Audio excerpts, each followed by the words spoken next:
नमस्कार दोस्तों, सुप्रभात। बहुत बहुत स्वागत है आपका आज की ताजा खबर में। चलिए जल्दी से शुरू करते हैं आज का ये एपिसोड ग्लोबल इकोनॉमी के साथ। तो ग्लोबल इकोनॉमी की सबसे पहली न्यूज है ऑयल मार्केट्स के बारे में। तो ऑयल मार्केट्स में एक फॉल बैक आ रहा है, यानी थोड़े से करेक्शंस आ रहे हैं, प्राइसेस थोड़े से कम होते हुए नजर आ रहे हैं। इवन आफ्टर यूरोपियन यूनियन से जो आने वाला डेटा है वो ये सजेस्ट कर रहा है कि डिमांड जो है वो अच्छी इंक्रीज होती हुई नजर आ रही है। मेन चीज ऑयल मार्केट्स के रिलेटेड वर्ल्ड मार्केट्स में ये है कि मिडिल ईस्ट के टेंशन्स कैसे हैं, उसी पर सारी नजरें अब तक टिकी हुई है। तो मिडिल ईस्ट में जो टेंशन है वो अभी भी चालू है। ईरान और इसराइल के बीच में जो वॉर लाइक सिचुएशन है वो अभी भी बरकरार है, लेकिन कुछ चीजें थोड़ी सी ईज आउट होती हुई नजर आ रही है।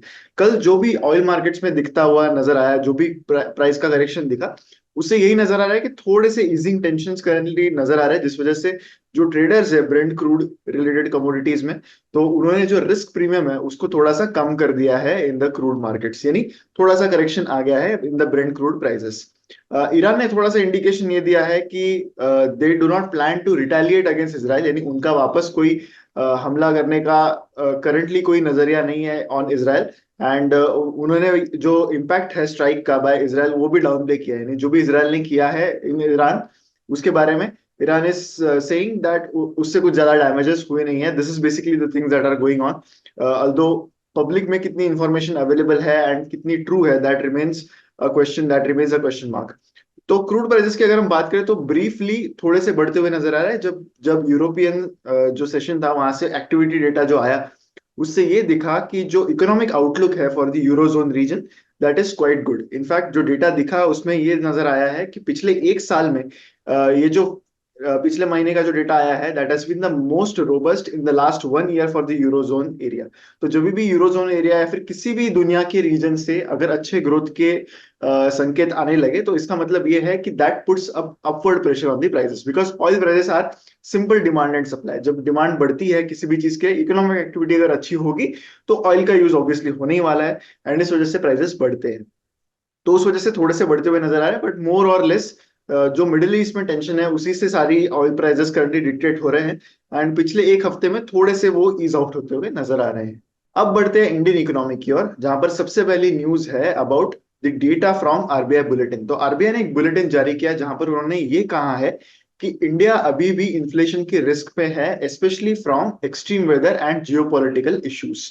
तो इस बुलेटिन में उन्होंने ये कहा है कि कुछ चीजें हैं जो इन्फ्लेशन के लिए एक बहुत बड़ा बेयरिंग ले सकती है, जिसमें से एक है एक्सट्रीम वेदर। करंटली जो हीट वेव नजर आ रही है overall in the country, that is quite intense and that could be problem that could elevate to inflation numbers being high. तो ये एक पॉसिबिलिटी उन्होंने यहाँ पर व्यक्त की है। इसके अलावा जो मेन चीज जिसके ऊपर ये कह रहे हैं कि हीट वेव से प्रॉब्लम हो सकता है वो इस पर है कि मोर देन नॉर्मल टेम्परेचर्स नजर आए हैं, एंड यही expectation from April to June रही है for most of the regions in the country. And that is what they have said about the weather details here. India का जो retail inflation है वो थोड़ा बहुत ईज होता हुआ नजर आया at 4.85% in the month of March, from 5.09% in the previous month. इसके अलावा सेंट्रल बैंक ने ये भी कहा है कि पॉलिसी रेट्स वो अनचेंज्ड रख, again for this seventh meetings, last 7 meetings को अगर हम देखें तो they have kept the policy rates unchanged. And कहीं ना कहीं ऐसे नजर आ रहा है कि they are okay with a bit of inflation in the economy. This has been the case even with the US Federal Reserve also, but still retail inflation अभी भी उनको जो सस्टेनेबल लिमिट्स है उधर लाने की कोशिश जारी रहने वाली है। इन चीजों से अब तक आरबीआई सिर्फ ये चीज आई फील यही बताना चाह रहा है कि अभी भी हमें रेट कट्स के बारे में नहीं सोचना है। रेट कट्स को आप फैक्टर इन मत कीजिए, rate cuts are still far away, they are still trying to overcome inflation. यही मुझे लगता है कि that could be a conclusion from what RBI is trying to say in this bulletin. इसके अलावा जो इंडियन ग्रोथ है, इंडियन इकोनॉमी की ग्रोथ है, उस पर उनका ये कहना है कि जो ट्रेंड अपशिफ्ट नजर आ रहा है in the real GDP growth in India वो अभी भी जारी है, and it is backed by very strong investments in the demand and very upbeat sentiments of consumers as well. The next news is about India's sugar demand. तो India की sugar demand काफी surge होती हुई नजर आ रही है, and उसका रीजन यही है कि heat wave and election season की वजह से demand is quite strong, because sugar का बहुत सारा use in the beverages industry होता है, कोल्ड ड्रिंक्स में एंड आइसक्रीम्स जैसी चीजों में होता है। तो हायर हीट वेव की वजह से इन चीजों का कंजम्पशन बढ़ता हुआ नजर आ रहा है। इंडिया का sugar consumption is poised to hit a record high. यही चीजें शायद एंटिसिपेट करते हुए जो अप्रोप्रिएट गवर्नमेंट अथॉरिटीज है, उन्होंने कुछ महीने पहले ही ये डिसीजन लिया था कि एक्सपोर्ट पे बैन आएगा शुगर के, जिस वजह से डोमेस्टिक कंजम्पशन पर ज्यादा ध्यान देना, यही उन्होंने मैंडेट्स जो है, डायरेक्टिव्स जो है वो जारी किए थे। हायर कंजम्पशन से जो लोकल प्राइसेस है वो थोड़े से बूस्ट होंगे, एंड जो शुगर प्रोड्यूसिंग कंपनीज है उनके भी मार्जिन थोड़े से बूस्ट होते हुए नजर आएंगे।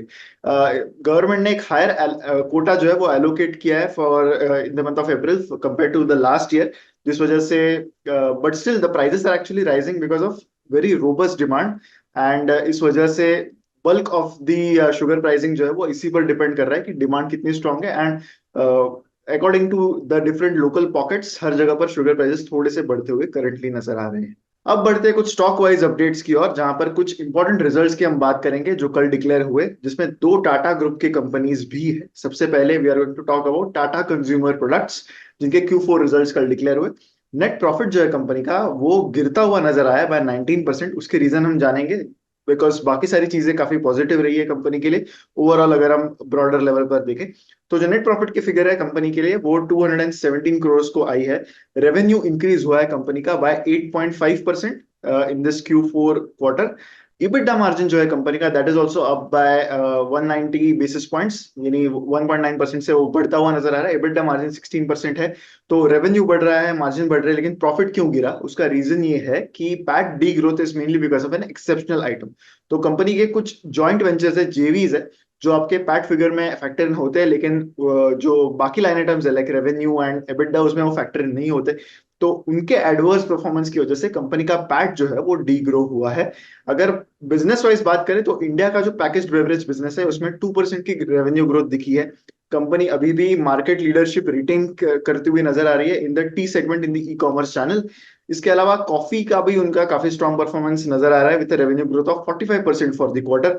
ओवरऑल अगर हम देखें एक स्टैंडर्ड एफएमसीजी कंपनी जिस तरीके से नंबर्स देती है उसी के लाइंस पर है। There is nothing very surprising about the results. पिछले एक साल में हालांकि इन्होंने एक्विजिशंस काफी सारे किए हैं, जिस वजह से स्टॉक का प्राइस जो है इनका वो भी काफी बढ़ता हुआ नजर आ रहा है।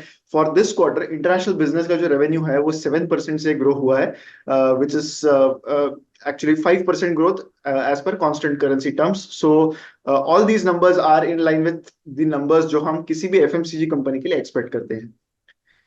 टाटा एलेक्सी के रिजल्ट्स की बात करते हैं। Q4 के रिजल्ट्स आए जहां पर रेवेन्यू जो है वो क्वार्टर ऑन क्वार्टर डिक्लाइन हुआ है, एंड ईयर ऑन ईयर भी नेट प्रॉफिट जो है कंपनी का वो डिक्लाइन होता हुआ नजर आ रहा है। अब ऑलमोस्ट 7-8 क्वार्टर्स हो गए हैं जब से टाटा एलेक्सी ने बॉटम लाइन बेसिस पर यानी पैट लेवल पर ऑलमोस्ट फ्लैट पैट के नंबर्स जो है वो रिपोर्ट किए, somewhere around 200 crore of PAT per quarter. यही ट्रेंड कंपनी में नजर आ रहा है since the last 2 years now. कंपनी ने डिक्लेयर किया है dividend of ₹70 per share. Tata Elxsi as you know ER&D company है जो प्रोडक्ट बेस्ड सॉफ्टवेयर जो है वो बेचती है। कंपनी के लिए अगर हम नेट प्रॉफिट की बात करें, like I said profit is down, although single digits में ही डाउन है, but still it is down compare to some of the other competitors इस सेक्टर में। Revenue growth is quite good, but profitability is something जिस पर company को concentrate करना पड़ेगा considering the valuation at which it is trading. In terms of sectors अगर हम बात करें तो ट्रांसपोर्टेशन का जो सेगमेंट है कंपनी का that has grown by around 20.4% on a year on year basis in constant currency terms.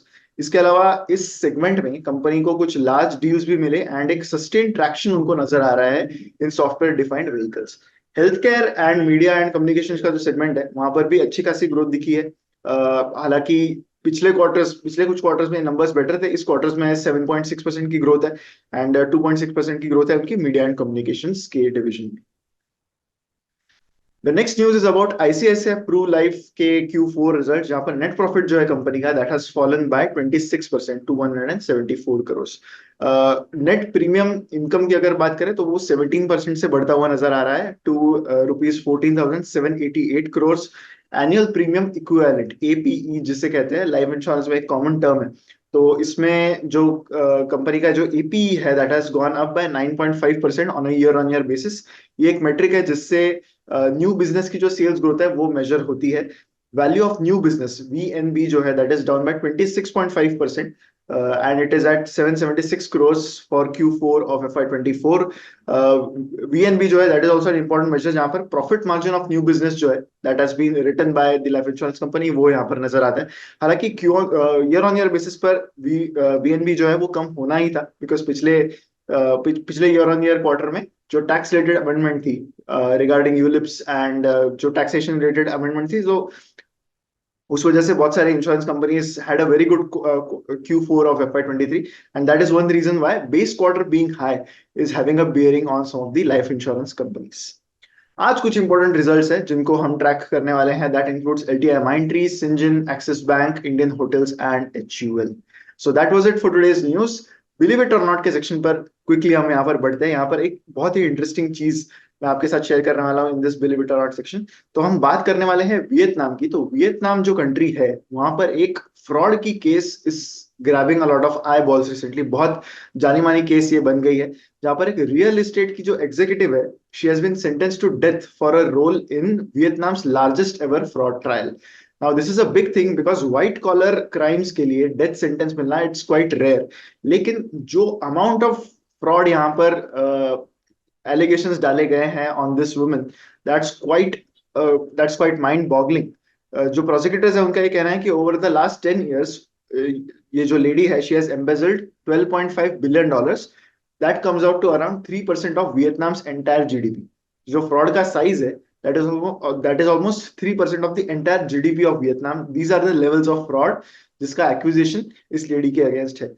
जो ट्रायल हुआ that was one of the most spectacular trials that had been seen, and one of the biggest bank frauds the world has seen इसमें से जो है वो नजर आ रहा है।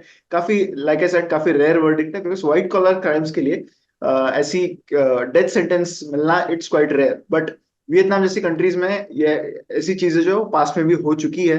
ये जो डिसीजन है ये रिफ्लेक्शन है कि कितनी बड़ी ये फ्रॉड की अमाउंट है। जो ये जो लेडी है she was convicted of taking out $44 billion in loans from one of the banks, Saigon commercial bank जो वहां की एक बैंक है। एंड जो वर्डिक्ट है उसके हिसाब से she has to return $27 billion, some जो सारे प्रोसिक्यूटर्स का ये मानना है कि she might never be able to return.